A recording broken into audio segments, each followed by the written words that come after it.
of Chaturanga.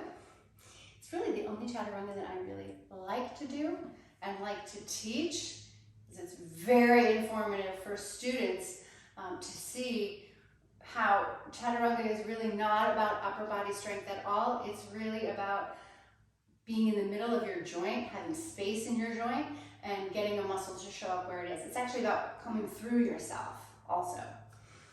So, 2 blocks. Let's just have some fun with it. So this is a nice boundary for the lower body. So you stay plugged in your feet, and then it allows that beautiful arc and the wave to go through your spine. So I'm just gonna check myself here, turn the hands in, make sure the wrists are underneath the shoulders, because if you don't have a good foundation, there's no way you're gonna be able to actually build your house. Okay? And then from table, I'm gonna go to a dog pose, just find it here. So notice how the hairline is touching the edge of the block. This helps me keep my ears and my arms, right? Not letting my head come through. So a lot of people, if they're in their back or they tuck their pelvis, their chin will be tucked too, because as above, so below. So I can play here. Well, now I have the right angle at my ankles. I have the right angle at my wrist, and I can play up dog. And so this just becomes a beautiful way to floss the shoulders and the hips. You think that one has the bend right at the first fold, no angle in the armpit, and then this one has the angle collarbone, wrist, wrist. So from here, this was really nice, I'm just going to flip it, which can be alarming for people, but think about it. So I'm really getting into all the way around the wrist crease.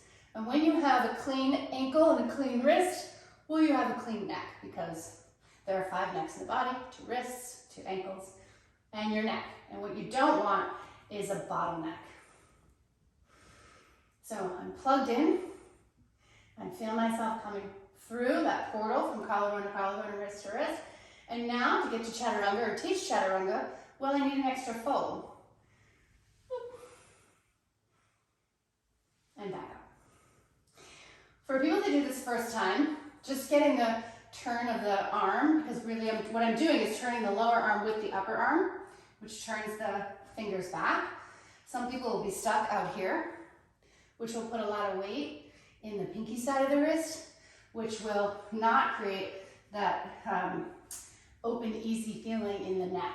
So just work on that rotation first. Plug in the feet. I'm going forward to bend the elbow. So you have a 90-degree angle there too. And then you come back up, and you go down, and you go up, and you go down, and you go up. And people for the first time are like, well, now that I've done that, I can't even, if you feel like you can't even bend your elbow, or you don't even know how for your brain to tell your body to do that, yeah, it's gonna feel like that for a while. But eventually, you can even come up higher and do these all day long.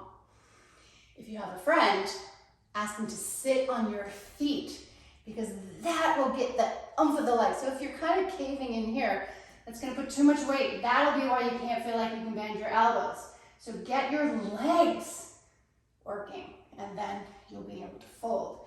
If you don't have a friend, you put a sandbag on your heels, or you can plug your feet into the wall. So just move the pose back a little bit, and that'll also make it infinitely easier.